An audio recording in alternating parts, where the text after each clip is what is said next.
오늘 우리에게 주신 하나님의 말씀은 신약성경 요한복음 11장입니다.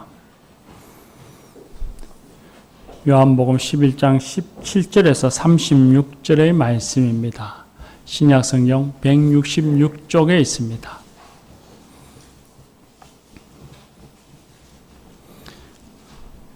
요한복음 11장 17절에서 36절의 말씀입니다.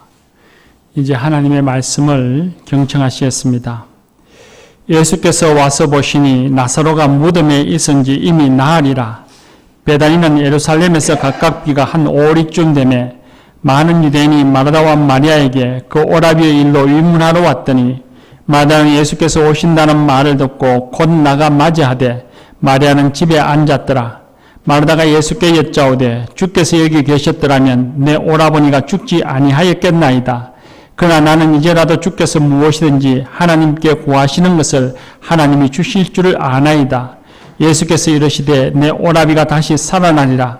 마르다가 이르되 마지막 날 부활 때에는 다시 살아날 줄을 내가 아나이다. 예수께서 이르시되 나는 부활이요 생명이니 나를 믿는 자는 죽어도 살겠고 무릇 살아서 나를 믿는 자는 영원히 죽지 아니하리니 이것을 내가 믿느냐. 이르되 주여 그러하외다. 주는 그리스도시요 세상에 오시는 하나님의 아들이신 줄 내가 믿나이다.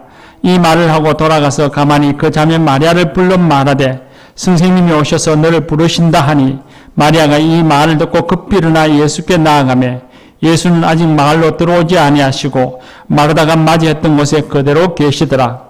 마리아와 함께 집에가 있어 위로하던 유대인들은 그가 급히 일어나 나가는 것을 보고 곡하러 무덤에 가는 줄로 생각하고 따라가더니 마리아가 예수 계신 곳에 가서 배웠고 그 발 앞에 엎드려 이르되 주께서 여기 계셨더라면 내 오라버니가 죽지 아니하였겠나이다 하더라. 예수께서 그가 우는 것과 또 함께 온 유대인들이 우는 것을 보시고 심령에 비통히 여기시고 불쌍히 여기사 이르시되 그를 어디 두었느냐. 이르되 주여 와서 보옵소서 하니 예수께서 눈물을 흘리시더라. 이에 유대인들이 말하되 보라 그를 얼마나 사랑하셨는가 하며 아멘. 이 말씀으로 은혜 주실 줄 믿습니다. 바울 중창단 찬양하겠습니다.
우리를 부르신 하나님을 찬양합니다. 귀한 찬양 감사합니다. 할렐루야. 예수님의 제자는 몇 명쯤 될까요?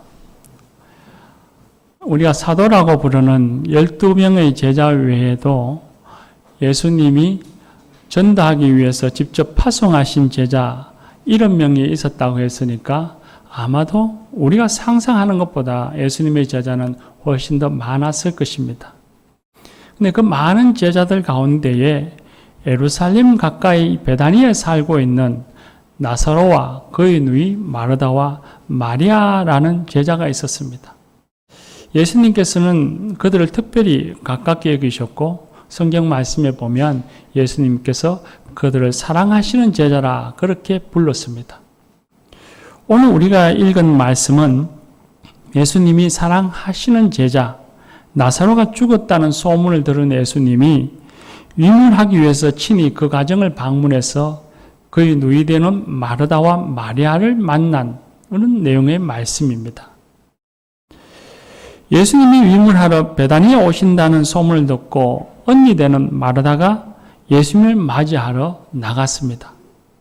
동생 마리아는 그냥 집에 머물러 있었습니다. 마르다가 찾아오신 예수님을 만나서 말하기를 주께서 여기 계셨더라면 내 오라비가 죽지 아니하였겠나이다 했습니다. 그리고 우리가 읽은 말씀에 보면 후반부의 32절에 보면 동생 되는 마리아도 예수님을 만나서 똑같이 말합니다. 마리아가 예수님 계신 곳에 가서 배웠고 그 발 아래 엎드려서 말하기를 주께서 여기 계셨더라면 내 오라버니가 죽지 아니하였겠나이다 했습니다. 마르다와 마리아 자매입니다. 이 두 자매가 똑같은 말을 했는데 이 똑같은 말 속에서는 이 자매가 가지고 있는 애도하는 마음, 슬픔과 절망이 느껴집니다. 이 말 속에서의 뜻을 생각해 보면 예수님 너무 늦게 오셨습니다. 좀 더 일찍 오셨더라면 사랑하는 오라버니가 죽지 않았을 것입니다 하는 원망이 섞인 말이었습니다. 또한 이 말씀의 의미를 생각해 보면 예수님, 오라버니가 죽었다는 것이, 사랑하는 오라버니가 죽었다는 것이 실감이 나지 않습니다. 세상이 무너지는 것 같습니다 라는 슬픔이 담긴 말이었습니다. 성경에 보면 이 마르다와 마리아의 부모에 대한 이야기, 나사로의 부모에 대한 이야기는 전혀 일체 언급되어지지 않습니다. 그런 걸 보았을 때에 아마도 나사로는 노예되는 두 자매에게는 부모님과 같은 존재였을 것입니다. 부모와 같은 오라버니가, 사랑하는 오라버니가 죽었다고 하는 그 죽음 앞에서 마르다와 마리아는 애도하고 애통하고 슬퍼하고 절망 속에 꽉 사로잡혀 있었습니다. 예수님께서는 그런 두 자매를 만나셨습니다. 먼저는 마르다를 만났습니다. 마르다의 말을 들은 예수님께서는 절망하고 있는 그녀에게 말했습니다. 내 오라버니가 살아나리라. 그 말 들은 마르다가 말하기를 마지막 날에는 부활할 것을 믿습니다 하였더니 예수님이 말씀하시기를 나는 부활이요 생명이니 나를 믿는 자는 죽어도 살겠고 살아서 믿는 자는 영원히 죽지 아니하리라 말씀하셨습니다. 나는 부활이요 생명이라는 말씀, 그 말씀은 내가 모든 것에 생명을 주고 모든 것이 살아날 수 있게끔 할 능력이 있다는 말씀입니다. 엄청난 말씀입니다. 고대로부터 오직 신만이 생명을 주고 생명을 거두어 갈 수 있는 능력을 갖고 있다고 믿었습니다. 그런데 예수님께서 나는 생명이요 부활이라고 말씀했습니다. 내가 모든 것에 생명을 주고 모든 것이 살아있게끔 내가 할 능력이 있다고 친히 직접 스스로를 두고 말씀하셨습니다. 그러니 예수님께서는 스스로 내가 신이라 성자 하나님이라 말씀하신 것입니다. 세상에 존재하는 많은 주요 종교들, 흔히 우리는 고등 종교라고 하죠.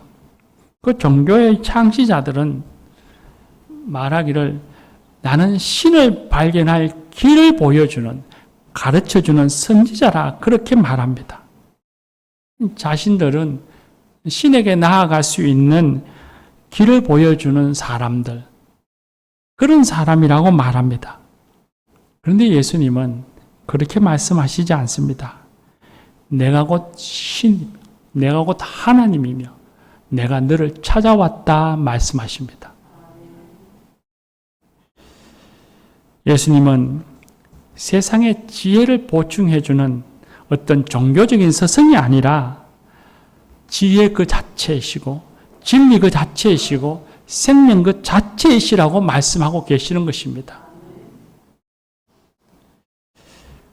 오늘 우리가 읽은 말씀에서만 그렇게 말씀하신 것이 아닙니다. 요한복음에 보면 직접적으로 예수님이 하나님이심을 말씀하시는 곳은 여러 곳에 나옵니다.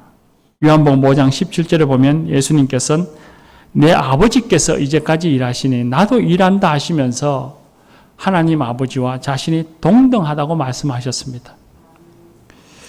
요한복음 8장 58절에 보면 예수님이 아브라함보다 나이가 많을 뿐 아니라 영원한 존재라고 말씀하셨습니다. 우리가 잘 아는 요한복음 14장 6절 말씀에는 예수님께서 스스로를 향해서 말씀하시기를 내가 곧 길이요 진리요 생명이라고 말씀하셨습니다. 이처럼 예수님은 스스로를 진리로 인도해 가는 사람이 아니라 진리 그 자체이시라고 말씀하십니다. 신이고 성자 하나님이라고 말씀하셨습니다. 그리고 그 말씀은 언제나 사람들에게 커다란 도전이었습니다. 대부분의 사람들은 예수님이 가르치는 말씀이 힘이 있고 독특하다고 해서 훌륭한 현자로 추앙하려고 했지만 예수님은 다 그걸 거절했습니다. 믿는 사람들은 예수님께서 생명이고 부활이요 진리요 지혜이심을 믿는 사람들은 예수님을 하나님으로 경배했습니다. 성자 하나님이신 예수님께서 슬픔에 잠겨서 낙심하고 있는 마르다에게 찾아오셔서 말씀하십니다. 나는 부활이요 생명이니 죽는 자도 살 것이요 살아있는 자는 영원히 죽지 아니하리라 말씀하십니다. 그런 진리로서 절망하고 있는 마리아를 위로하고 계시고 마리아에게 다시 일어설 힘을 주십니다. 만약에 사람이었다면 절망하고 낙심하고 있는 마르다에게 말로써 위로하는 거칠애적인 소망의 말일 뿐이겠지만 하나님이신 예수님, 생명 그 자체이신 예수님께서 진리의 말씀으로 마르다에게 위로해 주시고 그에게 힘을 주시고 소망을 주셨습니다. 그에게 주신 것은 참 소망이었습니다. 마르다는 예수님의 그 말씀을 듣고서는 주여 그러하외다. 주여 정말 그렇습니다. 주는 그리스도시요 세상에 오시는 하나님의 아들이신 줄 믿습니다. 라면서 그 절망을 이겨내고 다시 주의 제자의 길로 일어섰습니다. 그리고 오늘 말씀에 보면 장면이 좀 바뀌어서 마르다를 진리로 위로하여 주셨던 예수님께서는 급히 자신을 만나러 달려나오는 마리아를 만납니다. 그리고 마리아는 예수님을 만난 그 자리에서 펑펑 울었습니다. 마리아의 마음은 슬픔으로 가득 차 있었습니다. 그 슬픔이 눈물로 나왔고 예수님을 만나니 주께서 여기 계셨더라면 내 오라비가 죽지 않았을 텐데 하며 눈물을 흘려 울었습니다. 예수님께서는 마리아의 우시는 것을 보고 심령에 비통히 여기시고 불쌍히 여기셨습니다. 예수님도 그녀와 함께 우셨습니다. 하나님이신 예수님, 인간과 달리 완전한 진정성을 갖고 완전한 진실성을 가지신 예수님께서 마리아의 눈물을 보시면서 그 눈물을 함께 흘리며 위로해 주시는 것입니다. 마리아는 하나님이신 예수님께서 눈물 흘리시는, 함께 울어주시는 그 눈물로서 슬픔을 이겨내고 위로를 받고 그리고 삶의 현장으로, 현실로 돌아와서 다시 그 슬픔을 이기고 일어섰습니다. 오늘 우리가 읽은 말씀에 보면 이 마르다와 마리아를 만나서 대화하시고 반응하시는 예수님의 모습이 사뭇 다르다는 것을 깨달아 알게 됩니다. 마르다와 마리아 이 두 자매는 똑같은 상황 속에서 예수님에게 똑같은 말을 했습니다. 그런데 예수님의 반응은 이 두 자매에게 전혀 다르게 나타납니다. 왜 그런가 우리가 생각해 보면, 말씀을 좀 묵상해 보면 마르다와 마리아의 이 두 사람의 성품, 흔히 우리는 이걸 신학적으로 영적 기질이라 그렇게 표현해 볼 수도 있습니다. 이 품성이, 기질이 다르다는 것을 알게 됩니다. 오늘 우리가 읽은 말씀에도 보면 마르다는, 언니 마르다는 예수님이 베다니로 찾아오신다는 말씀을 듣고 성경에 보면 곧 나가서 예수님을 마중했더라고 말합니다. 예수님이 오신다는 소문을 듣고 집에 앉아 있을 수가 없어서 자리를 박차고 일어나서 예수님을 마중 나갔습니다. 그런데 동생 마리아는 그 자리에 그냥 집에 앉아 있었습니다. 나중에 예수님이 부른다는 소문을 듣고서야 뛰쳐나가는 사람이었습니다. 또 예수님을 만나고 난 후에 언니 마르다는 예수님과 지적인 대화를 나눴습니다. 예수님과 부활에 대한 이야기를 나누고 생명에 대한 이야기를 나누고 그 대화 속에서 주님이 주시는 진리로서 위로받고 소망을 얻었습니다. 그런데 마리아는 예수님을 보고 눈물을 흘리며 울었습니다. 두 사람의 기질이 다르다는 것을 알 수 있습니다. 언니 마르다는 행동적이고 지적이라면 동생 마리아는 감성적이고 그리고 내성적인 그런 사람이라는 것을 알 수 있습니다. 누가복음에도 우리는 이 마르다와 마리아의 얘기를 통해서 두 사람의 기질이 다르다는 것을 알게 됩니다. 예수님께서 나사로의 집에 와셔서 많은 사람들에게 하나님의 말씀을 가르치실 때에 마르다는 예수님이 자기 집에 오셨다고 하는 그 기쁨으로 예수님에게 무엇을 대접할까 할 수 있을까 분주하게 음식을 장만하는 일에 바빴습니다. 그런데 동생 마리아는 예수님의 발 앞에 앉아서 예수님의 말씀을 귀를 기울이고 들었습니다. 두 사람의 성격이 다르다는 것, 품성이 다르고 기질이 다르다는 것을 우리는 알 수 있습니다. 예수님께서는 이 다른 성품을 갖고 다른 영적 기질을 가진 자매들의 절망과 슬픔을 아시고 자매들에게 가장 적합한 방법으로 지적이고 행동적인 마르다에게는 진리의 말씀으로 진리로서 위로하시고 소망을 주셨고 감성적이고 소극적인 마리아에게는 함께 눈물 흘려 우심으로써 그녀를 위로하시고 그를 다시 슬픔에서부터 이렇게 세워주셨던 것입니다. 누구나 우리는 때에 따라서 진리의 말이 위로의 말이 필요할 때가 있는가 하면 또 어떨 때는 눈물의 위로가 또 필요할 때가 있습니다. 다 이 두 가지가 모두가 다 필요하죠. 어떨 때는 누군가가 찾아와서 슬픔 속에 있는 나에게 하나님이 도와주실 거야. 하나님이 너의 기도를 들어주실 거야. 응답해 주실 거야. 하는 그 진리의 말이 위로가 될 때가 있습니다. 그러나 또 한편으로는 어느 때는 슬퍼하고 있는 내 옆에 앉아서 손을 잡고 함께 눈물 흘려주는 그 눈물이 내게 위로가 될 때가 있습니다. 친구들을 위로할 때도 마찬가지지요. 어느 때는 우리는 슬픔 속에 있는 친구들에게 말로서 용기를 줄 때가 있는가 하면 함께 눈물 흘려 울므로써 슬퍼함으로써 우리는 용기를 줄 때가 있습니다.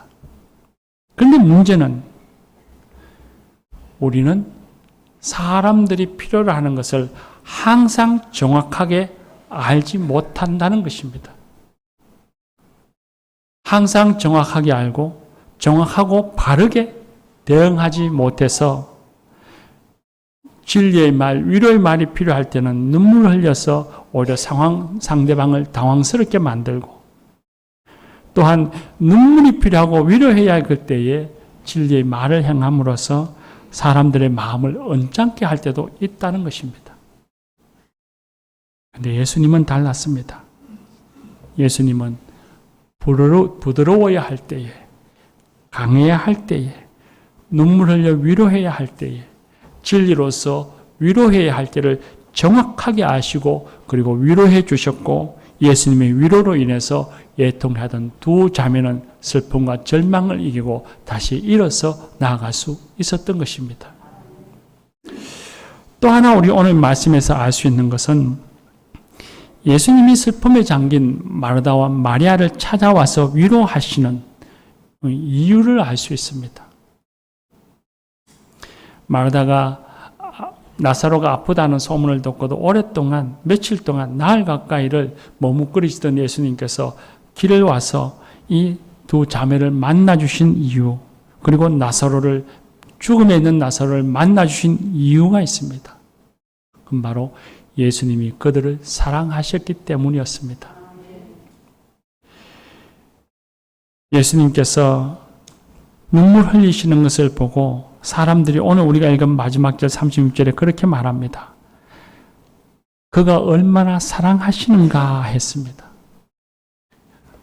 예수님께서 나사로를 지극히 사랑하시고 그 나사로의 죽음 앞에 애통해하고 애도하는 마르다와 마리아를 지극히 사랑하신다는 것입니다. 지극히 사랑하심으로써 그들을 찾아오셨고 그들을 위로하셨고 나사로를 다시 살리신 것입니다. 또한 오늘 말씀에 보니까 마리아가 눈물 흘리시고 사람들이 눈물 흘리시는 것을 보고 예수님께서 비통하게 여기셨다고 했습니다.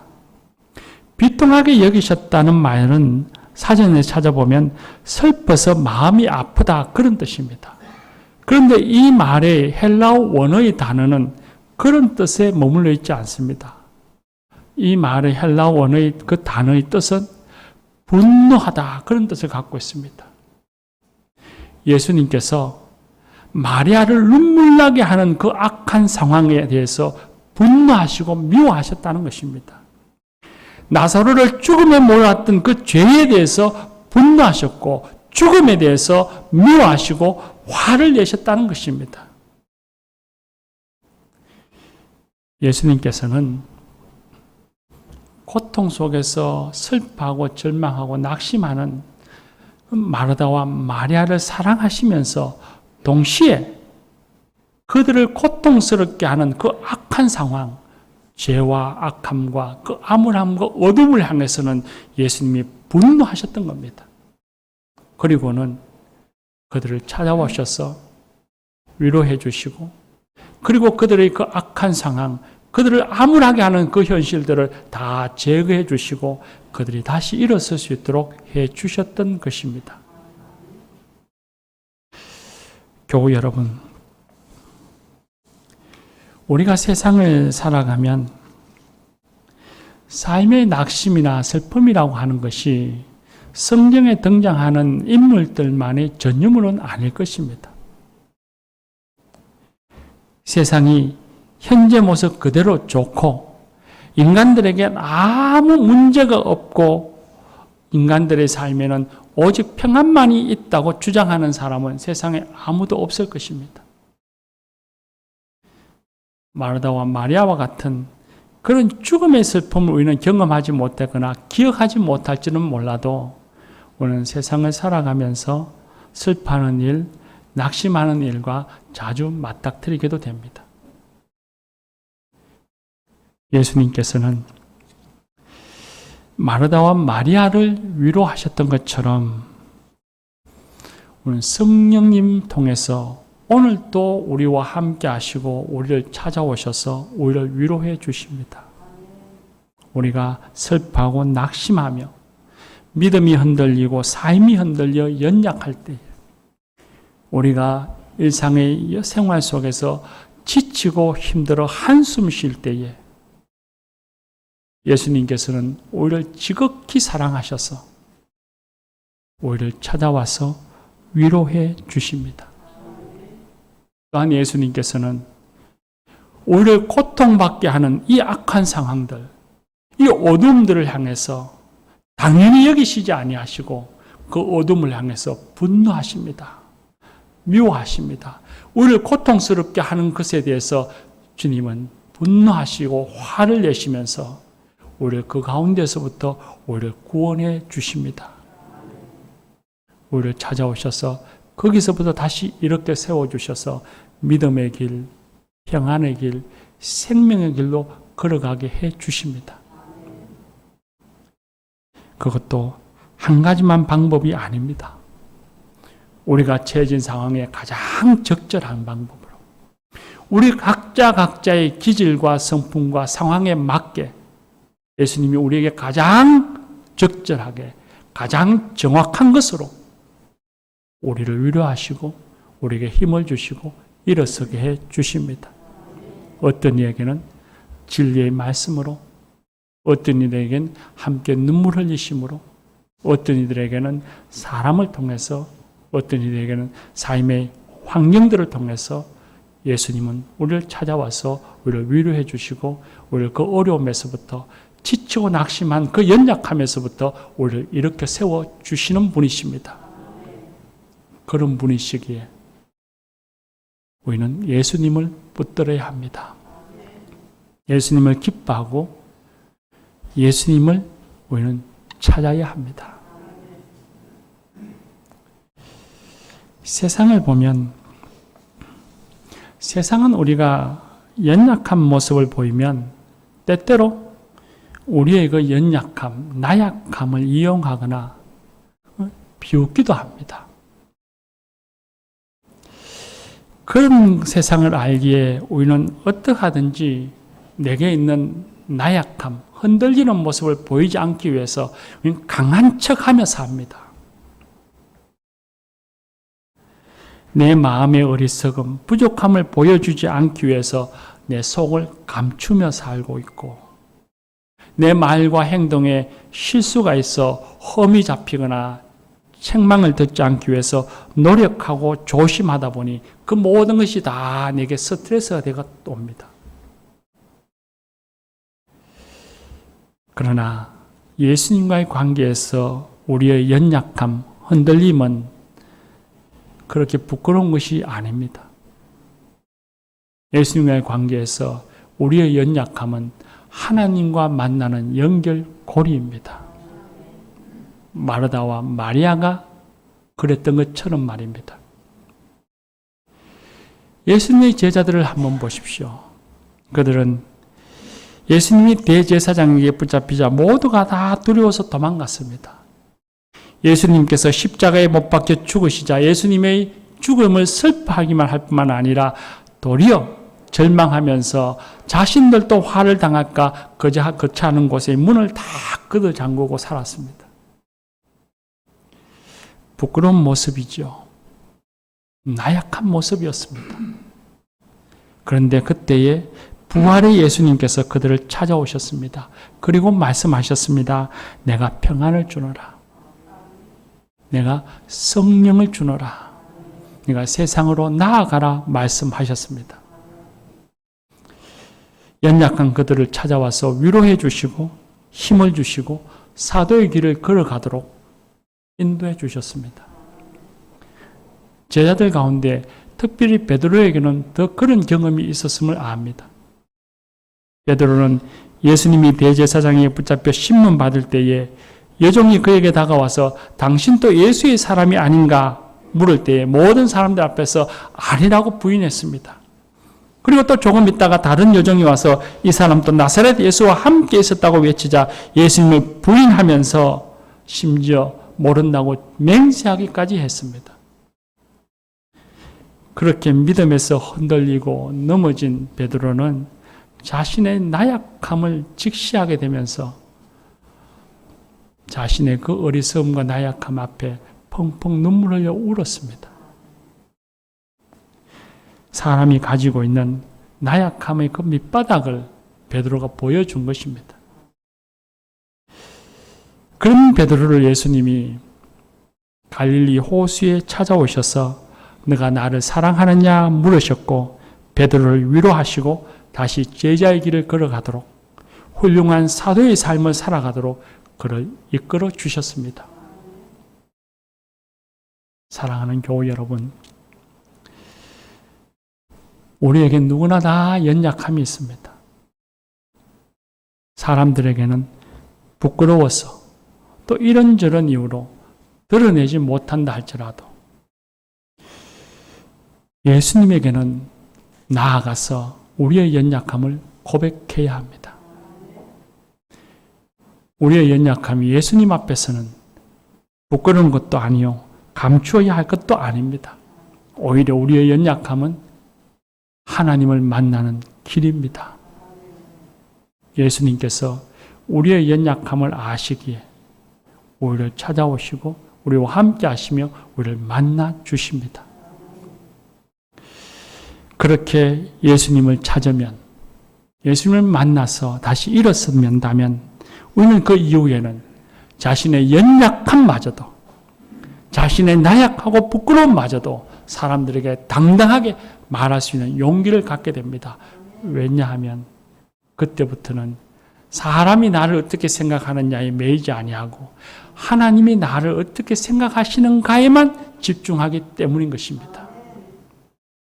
교우 여러분, 예수님은 우리의 연약함에 찾아오셔서 우리를 위로하시고 이렇게 세워주시는 분입니다.